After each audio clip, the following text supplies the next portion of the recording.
نحمده ونصلي على رسوله الكريم أما بعد فأعوذ بالله من الشيطان الرجيم بسم الله الرحمن الرحيم ولو تقول علينا بعض الأقاويل لأخذنا منه باليمين ثم لقطعنا منه الوتين فما منكم من أحد عنه حاجزين۔ پارہ 29 سورہ الحاقہ رکوع 2 آیات نمبر 44 تا 47۔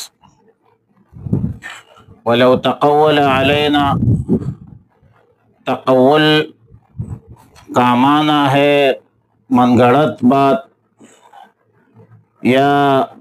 بمعنی بات گڑنے کا ہے۔ آیات مذکورہ میں حقانیت، قرآن کے حقانیت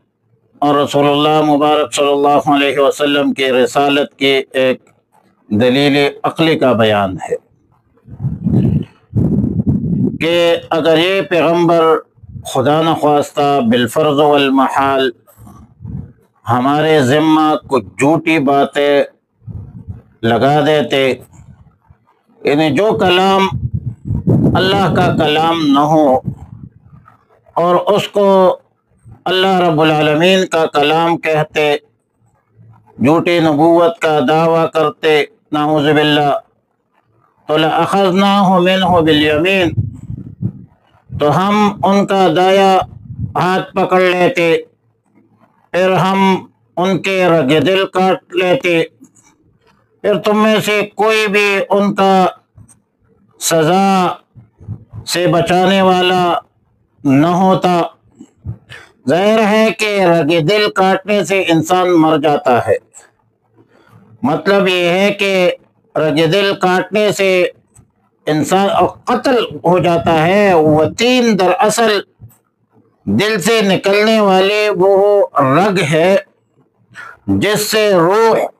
جسم انسانی میں پھیلتی ہے۔ اور اساسی بات تو یہ ہے کہ گزشتہ آیتوں میں کفار مکہ کے ایک کچھ بیہودہ خیالات کا سختی سے رد کیا گیا کہ مشرکین مکہ اور منکرین کہتے تھے،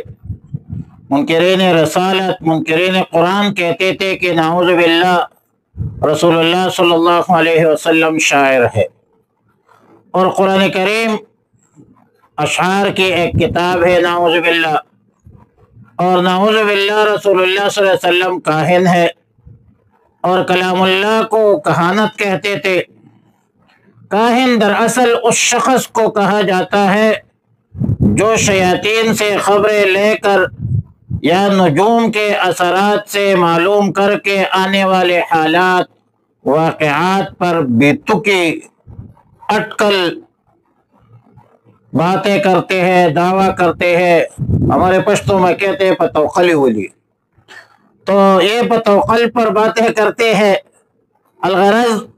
کفار، مشرکین، منکرین کا خیال یہ ہے کہ جو کچھ کلام رسول اللہ صلی اللہ علیہ وسلم پر نازل ہے یا نازل ہوتا ہے یہ اللہ کی طرف سے نہیں ہے، یہ رسول اللہ صلی اللہ علیہ وسلم کے خیالات ہے یا کاہنوں کے طرح الفاظ کا مجموعہ ہے۔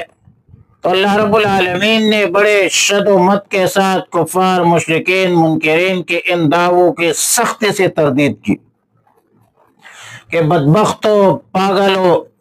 اگر یہ رسول نعوذ باللہ ہمارے طرف سے جھوٹی باتیں منسوب کرتے، ہم پر افتراء پروازی کرتے، تو کیا ہم یہ دیکھتے؟ ہم اس کو ایسی ہی دیکھتے؟ یہ کوئی عقل کی بات ہے؟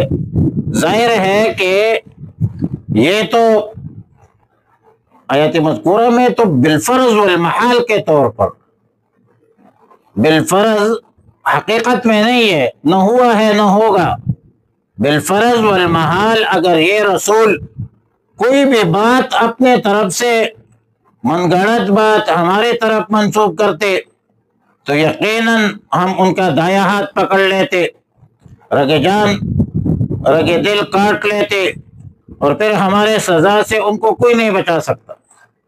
یاد رکھے کہ یہاں شدت کے یہ الفاظ ان جاہلوں کو سنانے کے لیے فرض محال کے طور پر استعمال ہوا ہے۔ دایاں ہاتھ کا ذکر بطور تخصیص کیا گیا۔ عموماً مجرم کو جب پکڑا جاتا ہے تو دایاں ہاتھ ڈالا جاتا ہے، عموماً دائیں ہاتھ میں طاقت ہوتی ہے اور اخذ اور پکڑنے میں قوت حاصل کی جاتی ہے، اور جب قتل کیا جاتا ہے تو بائیں ہاتھ میں پکڑ کر دائیں ہاتھ سے مارا جاتا ہے یا حملہ کیا جاتا ہے دائیں ہاتھ سے، تو اس میں بھی یہی ہے کہ لَأَخَذْنَاهُ مِنْهُ بِالْيَمِينِ، دائیں ہاتھ اسی لیے کہ دائیں ہاتھ میں طاقت ہوتا ہے، قوت ہوتا ہے۔ اور ایک بات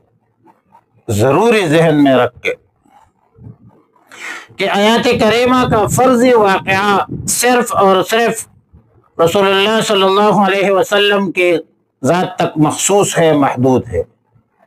خدا نخواستہ اگر بالفرض والمحال رسول اللہ صلی اللہ علیہ وسلم ہی ایسا کر لیتے،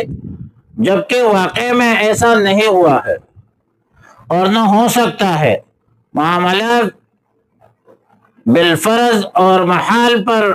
مبنی ہے، مگر رسول اللہ صلی اللہ علیہ وسلم اپنے طرف سے کوئی بھی بات بناتے تو ہم رسول اللہ صلی اللہ علیہ وسلم کے ساتھ ایسا ہی معاملہ فرماتے۔ اس معاملے میں عموم نہیں ہے، اس واقعے میں عموم نہیں ہے، یہ عام ضابطہ نہیں ہے کہ جو شخص نبوت کا جھوٹا وعدہ کرے تو ہم ان کے ساتھ یہ سلوک کرتے ہیں لَأَخَذْنَاهُ بِالْيَمِينِ، تو ہم اس کو ہمیشہ ہمیشہ کے لیے ہلاک کرتے ہیں۔ وجہ یہ ہے کہ دنیا میں بہت سارے لوگوں نے نبوت کے جھوٹے دعوے کیے، ثلاثون کذابون دجالون، 30 تو حدیث میں مذکور ہے، اور ان کذابوں کو کا دجالوں کو کوئی ایسا عذاب نہیں دیا گیا ہے۔ ظاہر ہے کہ یہ جو آیت ہے یہ مخصوص ہے رسول اللہ صلی اللہ علیہ وسلم کی ذات اقدس تک۔ وَلَوْ تَقَوَّلَ عَلَيْنَا، اگر وہ بنا لیتا، اگر وہ کوئی بات اپنے پاس سے بنا کر ہمارے طرف منسوخ کر لیتا، وَلَوْ تَقَوَّلَ عَلَيْنَا،